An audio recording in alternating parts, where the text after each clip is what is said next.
Aptas Ayurveda. Reach Ayurveda to each. Charaka for Children. A first ever national level Ayurveda contest on short term school health project. On behalf of Charaka Jayanti 2025. Organized by Aptas Ayurveda Trust. Supported and guided by National Commission for Indian System of Medicine. Rashtriya Ayurveda Vidyapeeth. Prize for the contest is sponsored by Dr. Giridhar Kaje, renowned Ayurveda physician, Prashanti Ayurvedic Center, state-of-the-art specialty Ayurveda hospital with 21 branches in Bengaluru, Karnataka. Sponsored by Ashtavaidyan Thaikattu Mos, Vaidyaratnam Aushadhashala, Thrissur, Kerala. आपताज Ayurveda reach Ayurveda to each प्रस्तुत करता है पहली बार एक अनोखी राष्ट्रीय स्तरीय आयुर्वेद प्रतियोगिता चरक जयंती 2025 के अवसर पर एक अल्पकालिक स्कूल स्वास्थ्य परियोजना जिसकी थीम है चरक फॉर चिल्ड्रन। NCISM नई दिल्ली के मार्गदर्शन और सहयोग से ये आपताज की पहल है स्कूल स्वास्थ्य के लिए, जिसके प्रायोजक हैं SG फाइटोफार्मा कंपनी, कोल्हापुर, महाराष्ट्र।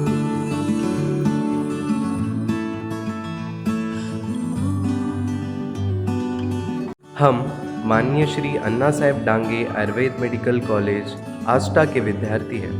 हमारा कॉलेज हमें सिर्फ पढ़ाई ही नहीं कराता बल्कि समाज के लिए कुछ अच्छा करने की भी प्रेरणा देता है। आयुर्वेद शास्त्र, औषधियों का ज्ञान, रोगियों की सेवा, इनके अलावा समाज के प्रति हमारे कर्तव्य का ज्ञान भी देता है। भारत की प्राचीन धरोहर आयुर्वेद हजारों वर्षों से ये केवल उपचार ही नहीं बल्कि जीवन जीने की कला है। SG फाइटोफार्मा प्राइवेट लिमिटेड इस धरोहर को आधुनिक विज्ञान और उच्चतम गुणवत्ता मानकों के साथ आगे बढ़ा रहा है। उनकी प्रतिज्ञा है कि हर रोगी तक सही समय, सही स्थान पर गुणवत्तापूर्ण आयुर्वेदिक औषधियाँ पहुँचे, क्योंकि उनका विश्वास है मानव सेवा ही ईश्वर सेवा है। SG फाइटोफार्मा आयुर्वेद की प्राचीन विरासत से स्वास्थ्य की आधुनिक गारंटी। हमें प्रोजेक्ट की एक विशेष पुस्तिका दी गई जिसमें लिखा था किस तरह से हमें बच्चों तक पहुंचना है, कौन कौन सी गतिविधियां करनी है और कैसे सर्वे करना है। अब बारी आई टीम बनाने की। हम सब ने अपनी अपनी क्षमताओं के अनुसार जिम्मेदारियां बांटी। जैसे किसी ने वीडियो बनाने की जिम्मेदारी ली, किसी ने नोट्स तैयार किए, किसी ने बच्चों से बातचीत का काम संभाला और किसी ने सर्वेक्षण लिखने का। यानी सब मिलकर एक मजबूत परिवार जैसे बन गए।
इसके बाद हमने अपने आसपास के 3 विद्यालय चुने।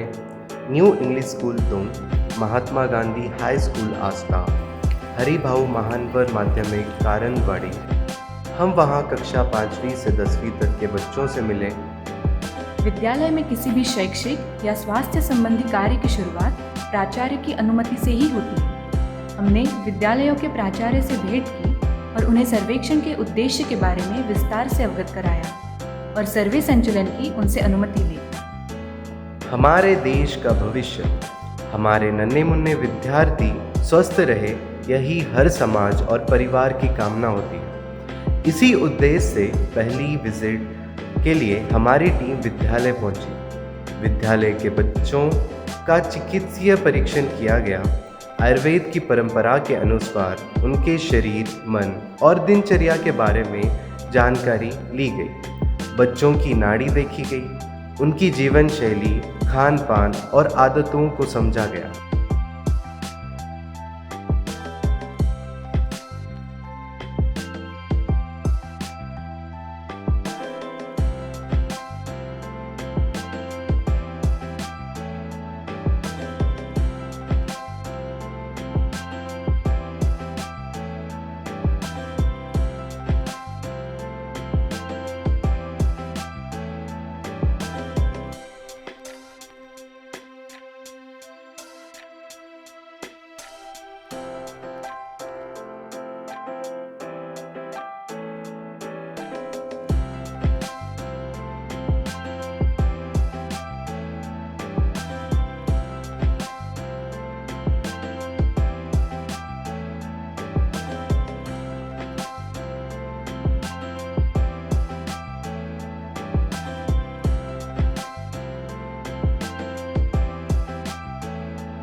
प्रक्रिया से ये जाना गया कि किस बच्चे को किस प्रकार की देखभाल की आवश्यकता है। किसी को भोजन में सुधार की ज़रूरत है तो किसी को नियमित व्यायाम और योग की।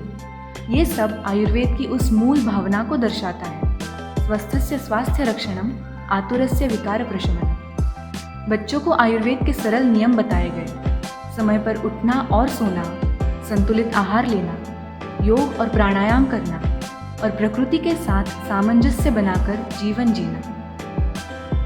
बच्चों ने बड़ी उत्सुकता से प्रश्न पूछे और सीखा कि कैसे छोटे छोटे नियम अपनाने से वे अपने स्वास्थ्य को कैसे और बेहतर बना सकते हैं। विद्यालय की यह यात्रा केवल एक जांच नहीं थी, बल्कि एक संदेश भी थी कि आयुर्वेद केवल उपचार नहीं बल्कि जीवन जीने की एक संपूर्ण पद्धति है। दूसरी विजिट के लिए जब हम विद्यालय पहुंचे तो उद्देश्य था बच्चों को योग और प्राणायाम के महत्व से परिचित कराना। बच्चों को समझाया गया कि योग केवल शरीर को लचीला बनाने का साधन नहीं है, बल्कि ये तन और मन दोनों को संतुलित रखने की एक प्राचीन भारतीय विधि है। प्राणायाम यानी श्वास का नियंत्रण हमारे अंदर नई ऊर्जा भर देता है और मानसिक शांति प्रदान करता है। बच्चों को यह बताया गया कि रोज़ कुछ मिनट योग और प्राणायाम करने से पढ़ाई में ध्यान बढ़ता है, स्मरण शक्ति तेज होती है और आलस से दूर होता है। प्रैक्टिकल सेशन में बच्चों ने स्वयं योगासन और प्राणायाम का अभ्यास किया। बच्चों के चेहरे पर उत्साह साफ झलक रहा था। किसी ने गहरी सांस लेकर ऊर्जा का अनुभव किया तो किसी ने ध्यान मुद्रा में बैठकर मन की शांति को महसूस किया। विद्यालय के इस विशेष कार्यक्रम से सभी ने एक संदेश लिया। योग और प्राणायाम को रोजमर्रा की आदत बनाना चाहिए। ये न केवल शरीर को स्वस्थ रखता है बल्कि मन को भी संतुलित और प्रसन्न रखता है। स्वस्थ बच्चा ही उज्जवल भविष्य की नींव है और योग तथा प्राणायाम ही उस स्वस्थ जीवन की पहली सीढ़ी है। चरक फॉर चिल्ड्रन परियोजना के अंतर्गत इस सर्वे का पहला चरण प्री प्रोसीजर सफलतापूर्वक पूरा हुआ। सर्वे के इस पहले चरण से हमें यह समझ में आया कि योग और प्राणायाम बच्चों के जीवन में कितना महत्वपूर्ण स्थान रखता है।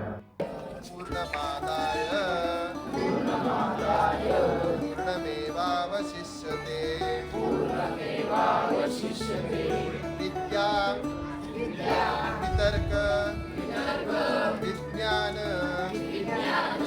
स्मृति तत्परता क्रिया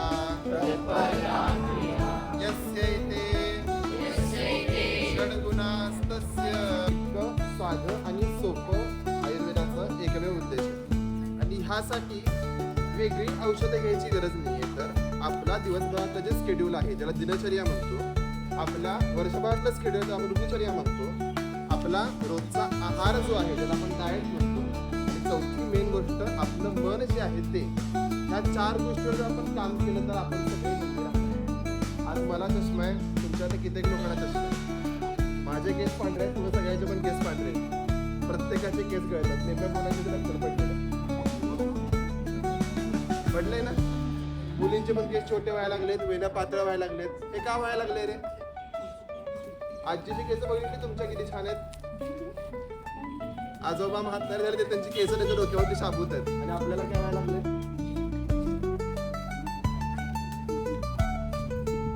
बरोबर आहे ना? तुम्ही कितवीची मुलं आहे? 8वी 9वीची मुलं आहे।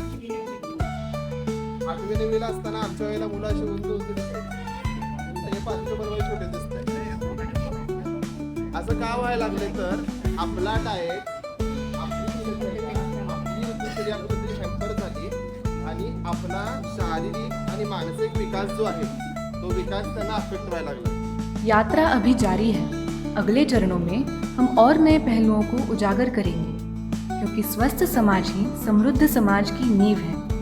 अगदी सगळे जय आयुर्वेद, जय चरक। Subscribe and share this video to all and join hands with us to reach Ayurveda to each.